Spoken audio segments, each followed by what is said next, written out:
Good evening, ladies and gentlemen. Jai Hind.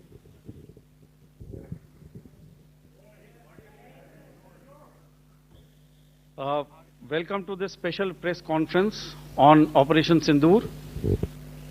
We will begin with opening statements by the three senior officers to my right here, who have been directly overseeing operations during Operation Sindoor. We have Lieutenant General Rajiv Ghai, Director General Military Operations, who will cover the aspects related to land domain. Air Marshal A.K. Bharti, to his right, Director General Air Operations, will provide insights on the air domain. And to my right is Vice Admiral A.N. Pramod, Director General Naval Operations, who will cover aspects on maritime domain. Following their brief. Thank you, Sandeep. A very good evening to all of you, ladies and gentlemen. You are all by now familiar with the brutality and the dastardly manner in which 26 innocent lives were prematurely terminated at Pahalgam on the 22nd of April. When you combine those horrific scenes and the pain of the families that the nation witnessed with numerous other recent terrorist strikes on our armed forces and defenseless civilians, we knew that the time had arrived to make yet another compelling statement of our resolve as a nation. Operation Sindoor was conceptualized with a clear military aim to punish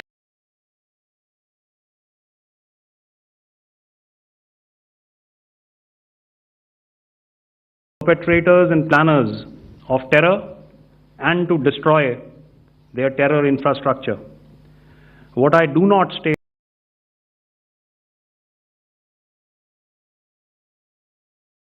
here, of course, is the often stated determination of India and its intolerance to terror.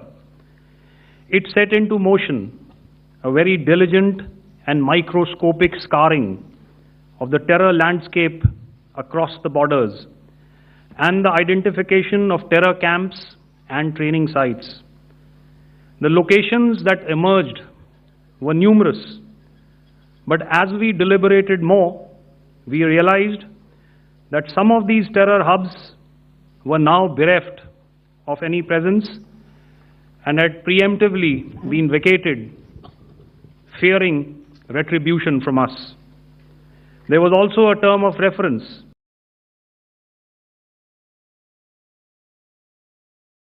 and our own binding, self-imposed restriction to target only terrorists and thus prevent collateral damage. There were 9 camps that you are now all familiar with, which were confirmed by our various intelligence agencies to be inhabited. Some of these were in POJK, while there were others that were located in the Punjab province in Pakistan. Nefarious places such as Muridke, the hub center of the Lashkar-e-Taiba, has over the years bred infamous characters such as Ajmal Kasab and the likes of David Headley. What followed was a careful scrutiny of each of these sinister locations, their layout, configuration, even the type of construction in each structure and the terrain obtained around these. This was with an obvious intent to deduce and identify the exact vector that was required for their neutralization, as also the eyes in the sky that we would send up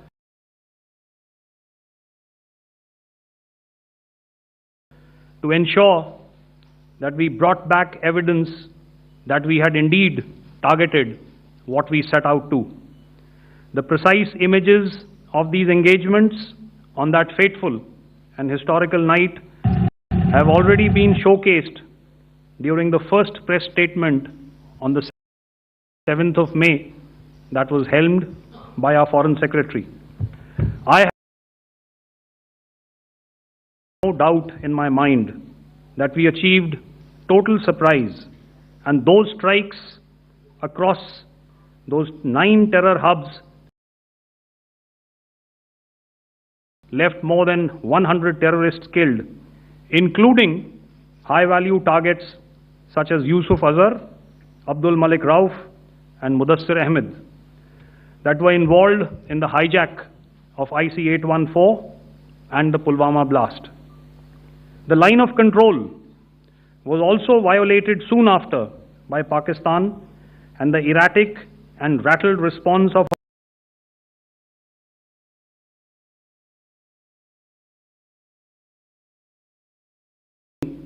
was apparent from the number of civilians, inhabited villages, and religious sites such as Gurudwaras that were unfortunately hit by them, leading to a sad loss.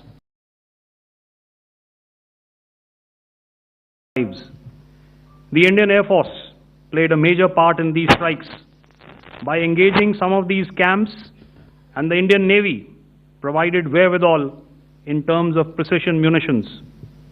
The Indian Air Force obviously had their assets up in the sky, and I will here request Air Marshal Bharti, the Director General of Air Operations, to detail for you the methodology that the men in blue adopted to successfully manifest this mission.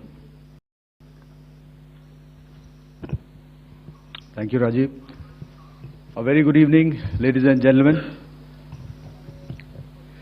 It indeed is a difficult time that we have to come here like this and brief you. We could have done without this, but we had no choice. As the DGMO has detailed, the event was precipitated by the dastardly act at Pahalgam. The sequence of events have already been detailed. We carefully selected the targets, and out of the 9 selected targets, the target systems that were given to the Indian Air Force were the notorious training camps at Bhavalpur and Muridke, these being further from the international boundary. Through critical target system analysis, we analyzed what was to be done to annihilate these targets and plan to engage these targets with precision air-to-surface guided munitions so as to avoid collateral damage. The modalities of planning process I will not go through at this instant. However, what I would like to show you is the results that we achieved through our targeted airstrikes. Could I have the second slide, please?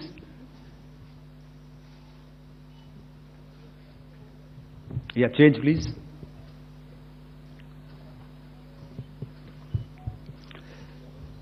Okay. This is what the terror infra at Muridke looks like. If you see, north is as indicated, and to the right is east, where the international boundary lies. Could we have the next slide, please?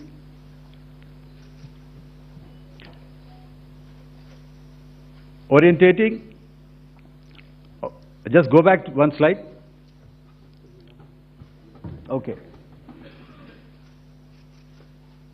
Please have a look at this red building. The series of buildings out here and this empty ground. Next.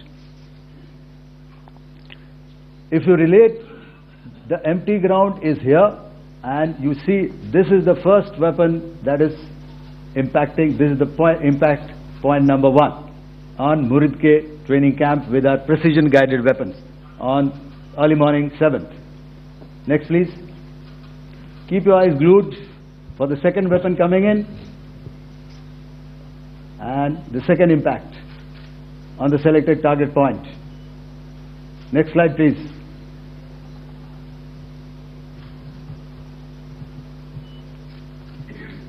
Third weapon, third impact. Continue. And fourth weapon, fourth impact. So through these targeted and precision targeting, we addressed the target at Muridke, which was the terrain infrastructure. Can you hear me? All right. Okay, I'll come closer to the mic. Now we go to the next target, which is the Bhavalpur training camp. Next slide, please. Okay, just wait. So the effect, if you see, the impact point, if I can point out, this is the impact point. The ammunition has gone through the roof and it has created a blast inside, the photographs of which you would have, all of you would have seen.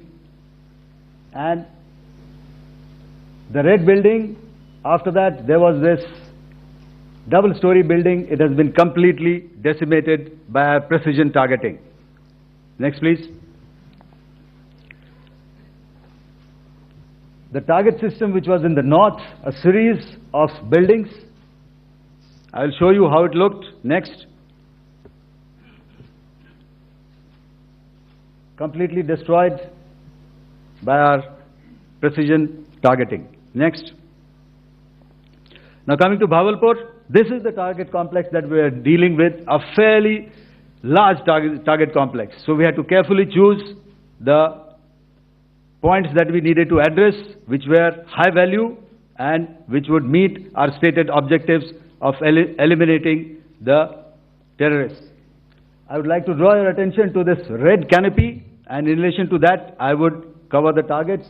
One target system is a series of buildings here, other one here, and other one out here. Next slide please.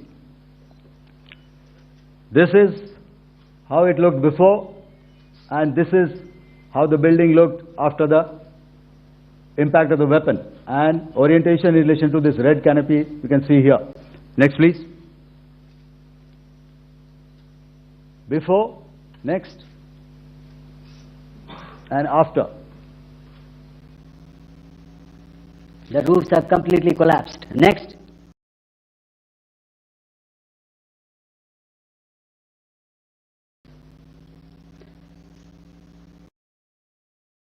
This is the target system. Next. Precision targeting, and we have achieved our objectives here. Next.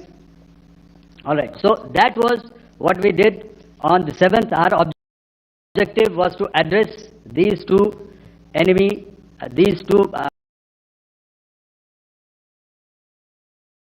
terrorist camps, and that we did with precision.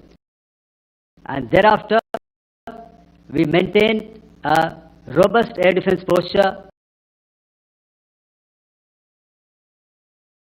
Remember, our objective was to target the terrorists and terrorist infrastructure, not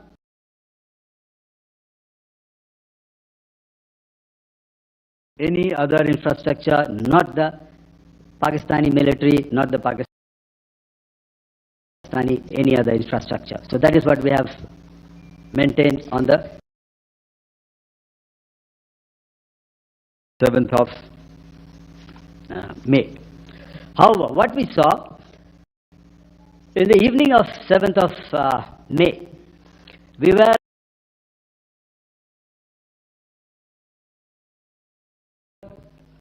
saturated with a raid of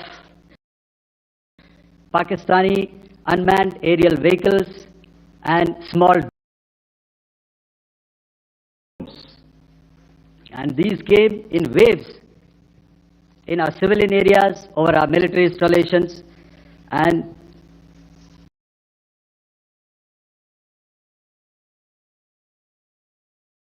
all of them were successfully intercepted. Few of them did manage to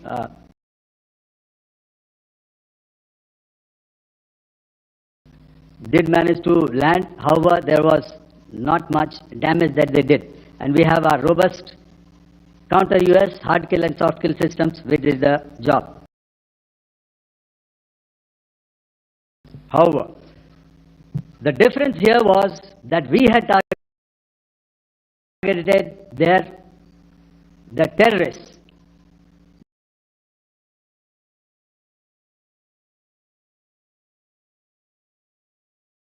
The adversary now has targeted our civilians and the military infrastructure. So it had to be responded to. So in a quick and calibrated response, that very night, we struck their radar installations at Lahore and close to Gujranwala, the LYT installation, to indicate to him that we are ready, yet we do not want to escalate our fight was with the terrorists and not with the Pakistani military establishment. Thank you.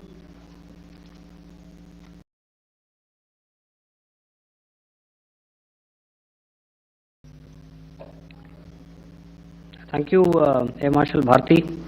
So, ladies and gentlemen, he's outlined operations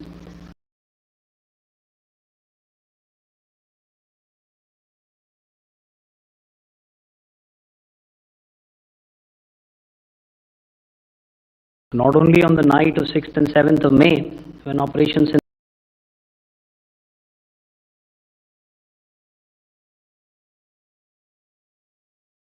commenced, but also on the subsequent night.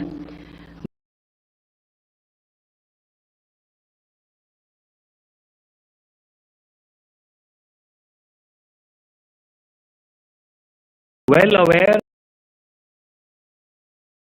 and familiar with the congenital and impulsive nature of our adversary.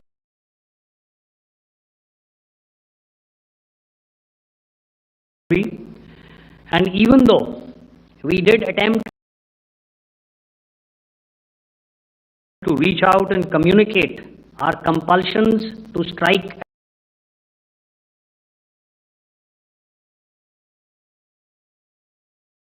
the heart of terror to my counterpart in the immediate wake of Operation Sindoor,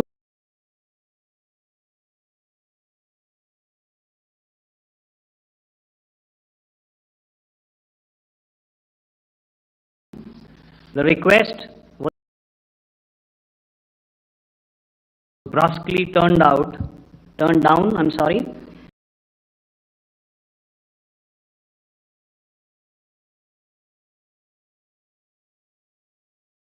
an intimation that a severe response was inevitable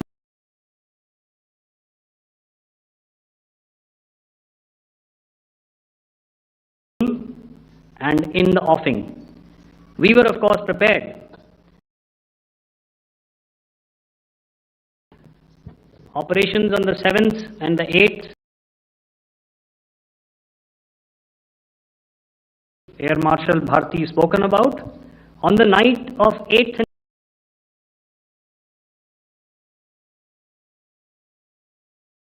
of May,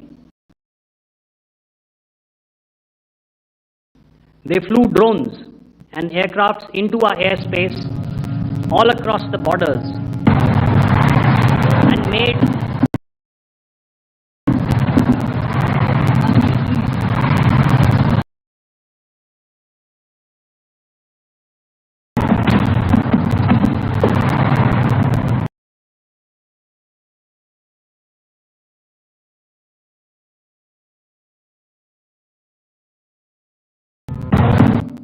and made largely unsuccessful attempts to target numerous military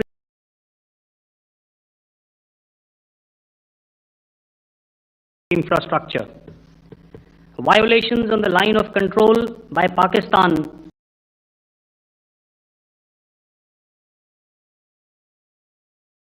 also commenced yet again and precipitated into fierce RT engagements. The air operations on the night of 8th and 9th of May, I'll yet again request the DG Air Operations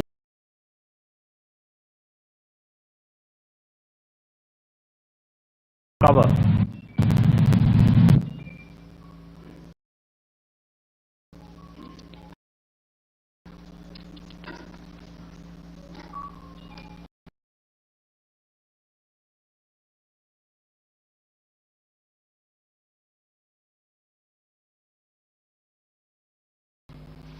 So I just covered what happened on the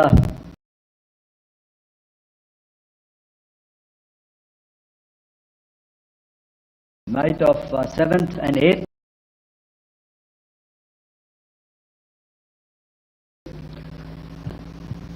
What we found that on the night of 8th and 9th, starting as early as 22:30 hours,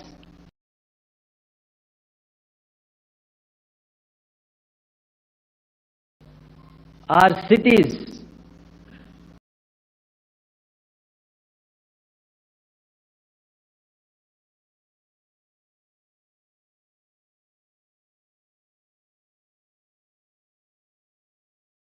had a mass raid of drones,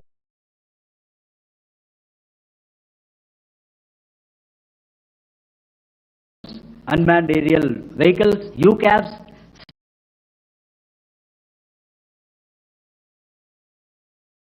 starting right from Srinagar, going down right up to Nalia.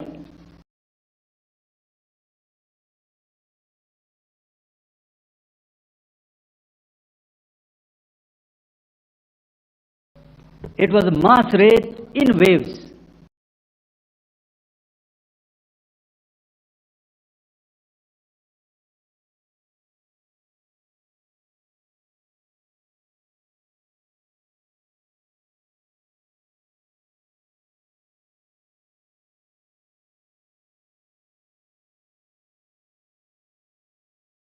And it was relentless. However, and our air defense preparedness ensured that there is no damage on ground or to any of the intended targets that the enemy might have planned for. The difference between 7th night and 8th night was that on 7th night, he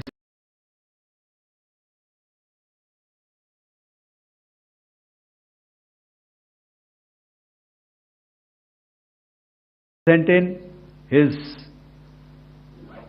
Jiha class of UAVs. However, these UAVs can go some distance, they are armed.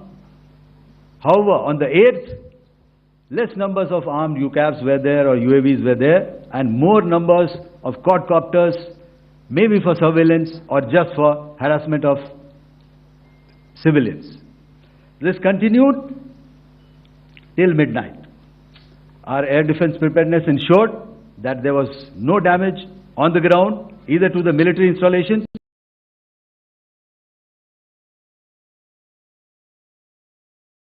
or to the civilians. However, the enemy had yet again shown that he wanted to up the ante and he wanted a fight, and we were up to the task. In a measured and calibrated response, we once again targeted his military installations, which included his SAM sites at Malirkant. This also included his surveillance radar sites at Lahore and close to Gujranwala. These were suitably addressed, and thereafter his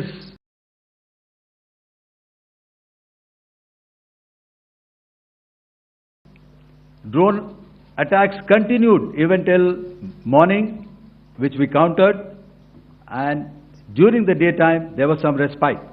Here I would like to bring out another aspect. What we found was that while the drone attacks were being launched from somewhere close to Lahore, enemy had allowed his civilian aircraft to also continue to fly out of Lahore. Not only his own aircraft, but international passenger aircraft, which is quite insensitive, and we had to exercise extreme caution, even at the cost of some tactical disadvantage, to ensure that there is no damage to any of the civilian aircraft.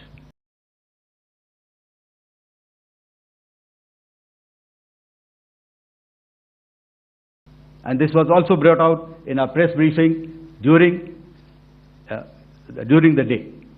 So I will now hand over to my colleague to cover the events of 9th onwards. On land, we also undertook certain measures such as deployment of air defense and electronic warfare assets to establish an integrated grid with the Indian Air Force, and I have seen and heard some of you wax eloquent about the benefits of such an architecture when it comes to negating and combating air intrusions. We also carried out deployment to include movement of our forces in the land, sea and air domains. The night of the 9th and the 10th of May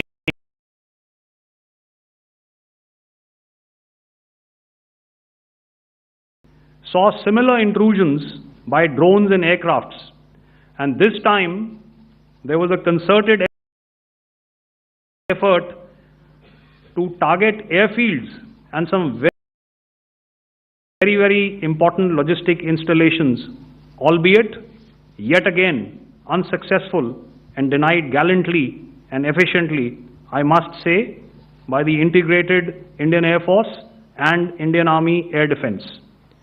We further strengthened our deployment and also initiated some pressure points to send a very clear and unambiguous message to the other side to desist from any misadventures on land. Some of the airfields and dumps saw repeated attacks in waves from the air. All were thwarted. The Pakistan Army has reported to have lost approximately 35 to 40 personnel in artillery and small arms firing on the line of control between the 7th and the 10th of May.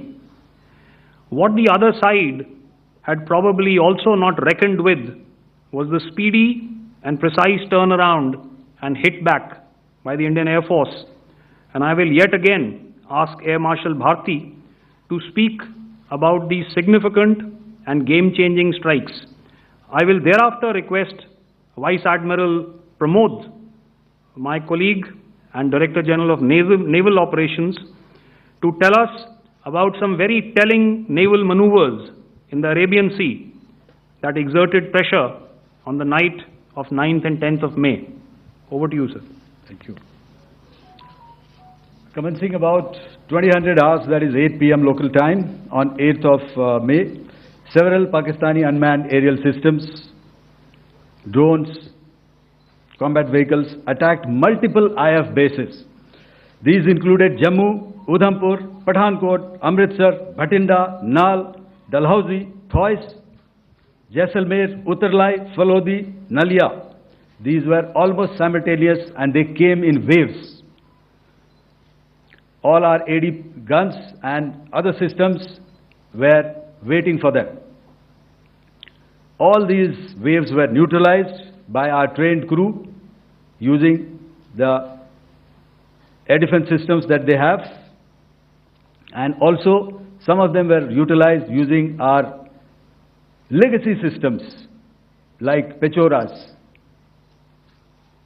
and IF Summer, which we have recently acquired. And some were neutralized by the Garuda snipers. There was no damage on ground from these incursions and these mass raids, if I could call them, from the Pakistani side.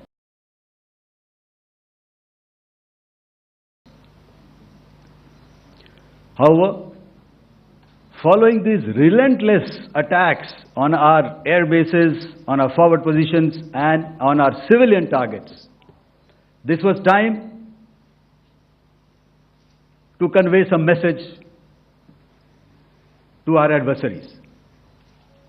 And therefore, a decision was taken to strike where it would hurt. And towards that, in a swift, coordinated, calibrated attack, we struck his air bases, command centers, military infrastructure, air defense systems across the entire Western Front. The bases we struck include Chaklala, Rafiki, and mind you, Chaklala is Islamabad.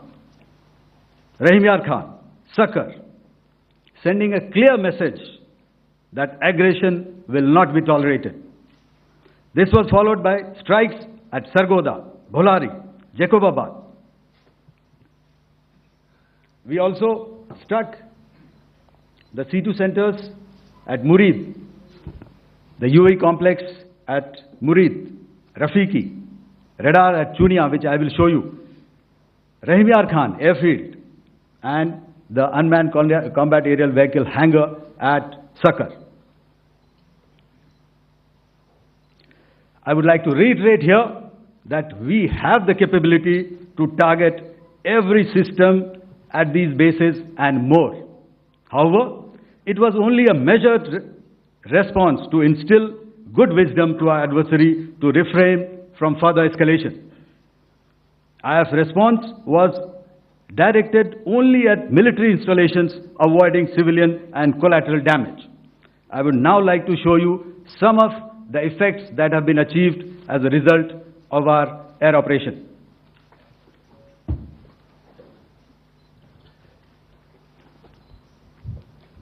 Here is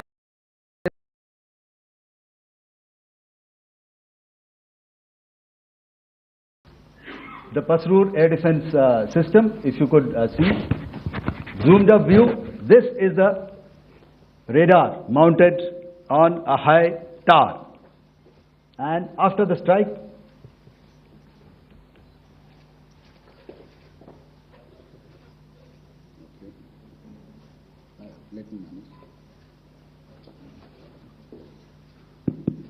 thank you. Can you hear me? Yeah, thank you. And after the strike, this is what has happened. This radar has been taken out, completely burnt. Next slide, please. The Chunia air defense radar, which was taken out on 7th and 8th. This is the radar site. A blown up photograph, once again, on a tower. Not very clear, but what you see very clearly is the after effect after we have struck. The radar head has been completely decapitated. Next slide, please. Arifwala air defense radar. In this complex, you see how it looked before, blown up image, and after really blown up. Next. Now coming to Sargoda airfield. Remember, this is one of their important airfields, wherein they have a lot of assets, F-16s, other assets which they keep getting, training institutes. And we have stuck this airfield. It is not, if you zoom in here, then one impact point here on the runway and second impact point of our weapon, precision weapon on the runway. And if you see this blown up, repairing going on. Same here. Next. Raimiar Khan. This is the area we have struck.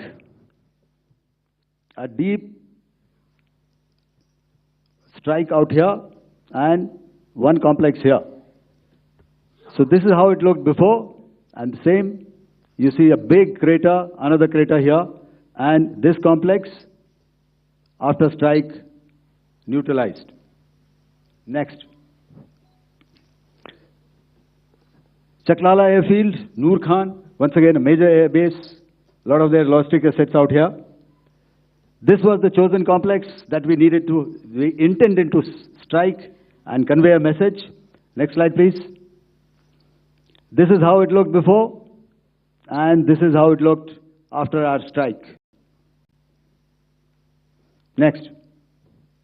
Sakar. We chose the radar site at Sakar. This is the radar site, and after it was struck, this is the aftermath, completely burnt out. Next, please. Aircraft shelter. This is how it looked before the strike, and this is how it looked after the strike. The roof of the buildings completely caved in and burnt. Next.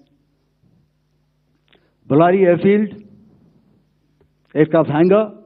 This is how it looked before, and this is how it looked after the precision strike. Next.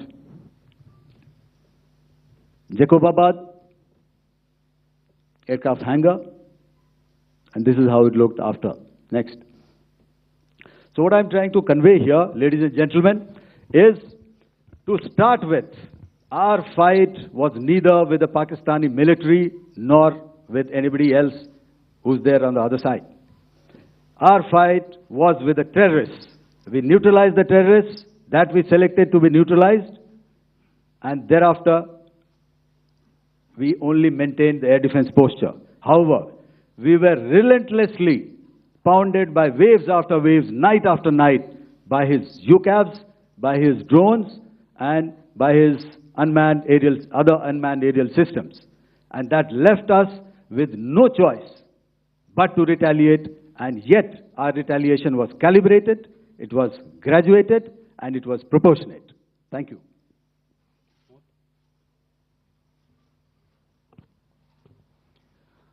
Good evening, ladies and gentlemen.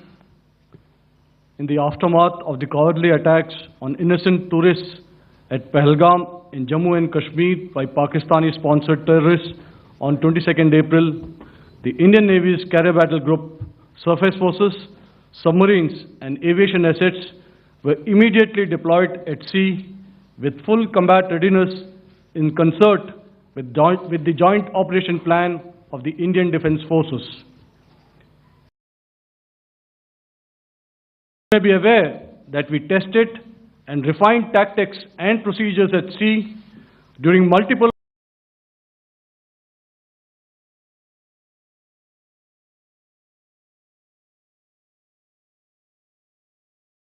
open firings in the Arabian Sea within 96 hours of the terrorist attack.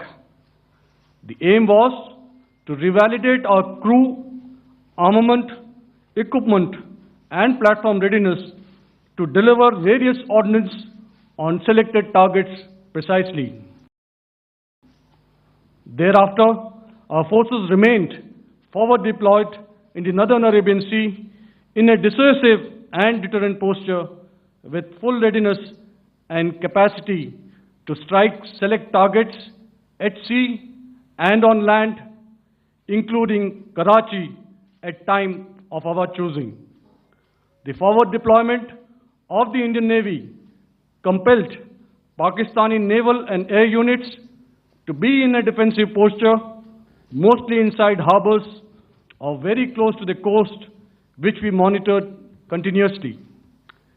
The Indian Navy maintained seamless maritime domain awareness throughout the duration and was entirely aware of the location and movement of Pakistani units. In effect, we had and continue to have good battle space transparency using our maritime domain awareness grid. As you are aware, our response has been measured, proportionate, non-escalatory, and responsible from day one. Accordingly, the calibrated approach considered all options, including the ability of the Indian Navy for offensive action from and at sea. As part of this escalation control mechanism, the application of force by the Navy was planned in a synchronized manner in coordination with the Army and Air Force, the highlight being teams from the three services working closely in an integrated manner. Along with the kinetic actions by the Indian Army and Indian Air Force, the overwhelming operational edge of Indian Navy at sea contributed towards Pakistan's urgent request for a ceasefire yesterday. As we speak, Indian Navy remains deployed at sea in a credible deterrent posture to respond decisively to any inimical action by Pakistan or Pakistan-based terrorists. Thank you. Samno Varna, Jai Hind. Now I'll hand over to Director General Military Operations for further proceedings. Ladies and gentlemen, on the 10th of May, in the morning, even as we were getting into a huddle to wargame the events of the previous night, a routine exercise, I received a message on hotline my counterpart in Pakistan seeking my willingness to communicate. Since our initial aim was to strike at terror camps and all our actions in the subsequent days were in response to the intrusions and violations by the Pakistan Air Force and its army, it was decided that I would indeed speak with my counterpart.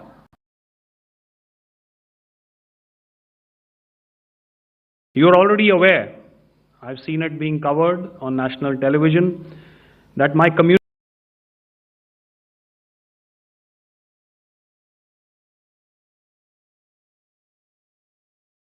with the Pak DGMO was conducted at 15:35 hours yesterday and resulted in cessation of cross-border firing and air intrusions by either side with effect from 1700 hours, 10th of May, after he proposed that we cease hostilities.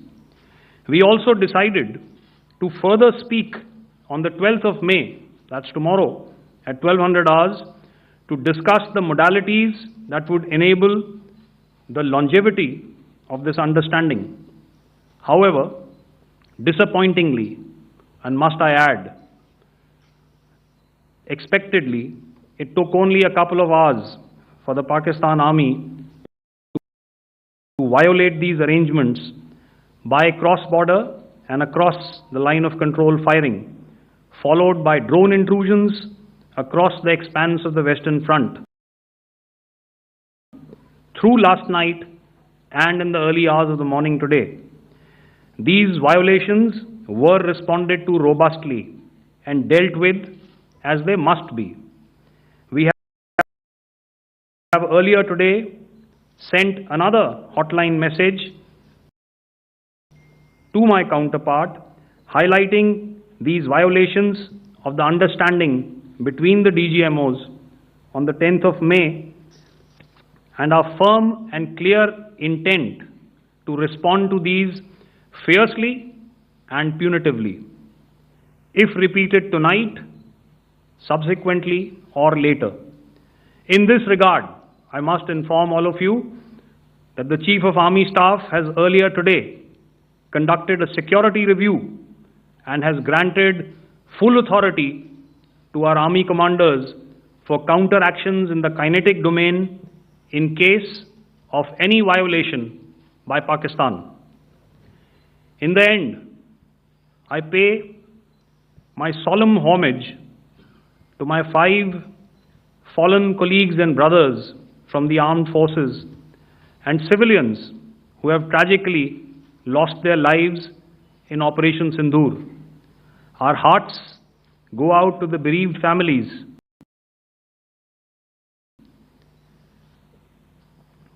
and we express our solidarity to them in this lifetime and beyond,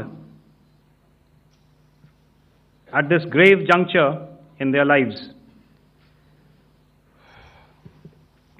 Their sacrifices shall always be remembered and spoken of in glowing terms by a grateful nation. We have thus far, ladies and gentlemen, exercised, and my colleague Pramod highlighted this, immense restraint, and our actions have been focused, measured, and non-escalatory. However, any threat to the sovereignty, territorial integrity, and safety of our citizens will be met with decisive force. Jai Hind. Okay, ladies and gentlemen, we are now open for questions. All right, now since I would not know all of you, I would expect you to please raise the placard or your hand, and once I indicate, I expect you to please give out your name and the media group that you belong to. Keep your questions short so that we can take as many questions as possible. Also, ladies and gentlemen, kindly bear in mind that confidential aspects may not be answered by the 3 DGMOs. Right. I've got a lot of hands there. Let me start from the left. Left foot always in front when we start marching. So here we have to the left, okay.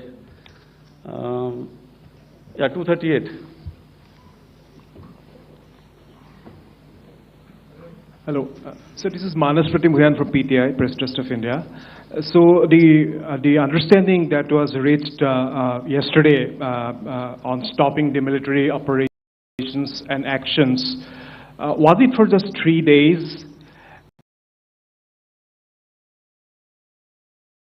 And what would be the cost escalation if there is violation of this understanding by the Pakistani side? And my subsequent question would be that we have a kind of ceasefire agreement with Pakistan that was finalized in 2003. So will there be some kind of similarities in frameworks between the two kind of understandings, 2003 ceasefire agreement and the current understanding on stopping military operations? And again, what would the cost that will be incurring on Pakistan if Pakistan again resorts to this kind of terrorist activities, because we have made it very clear that the cost will be very high. So I would like to have your thoughts on it. Okay, so I'll answer the latter part of the question first. I also want to add that while the initial ceasefire agreement, as you correctly pointed out, is of the 2003 vintage, but I must remind you that in 2021, in the month of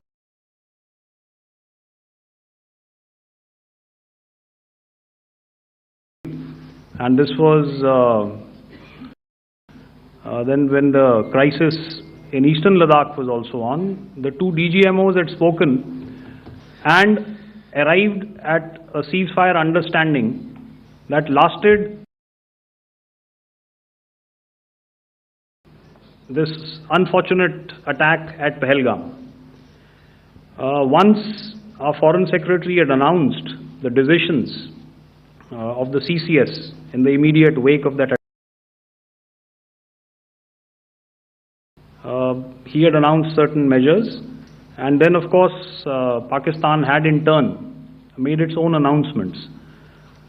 Since then, there have been certain violations of this ceasefire understanding.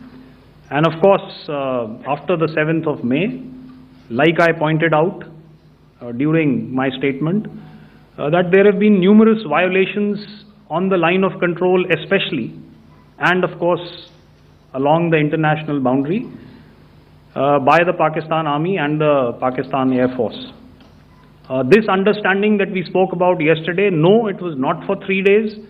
It was first to stop aggressive and hostile activities immediately, let that order and direction settle down for about 36 hours, and thereafter discuss modalities, like I said, to ensure its longevity. That is tomorrow on the 12th of May. But unfortunately, we had a violation starting at approximately 1900 hours last night, and we've sent a communique, like I said, to the Pakistan Military Operations Directorate, and we will await as to what happens tonight.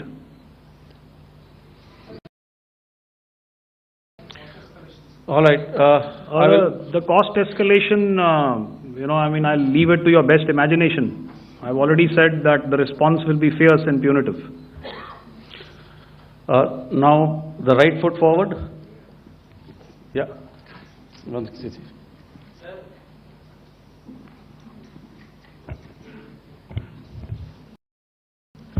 Sir, I am Ajit Dubey from ANI, sir. Sir, my question is that you talked about the loss of lives to the Pakistan Army, that was around 35 to 40 kills secured by the Indian Army. Sir, can you tell us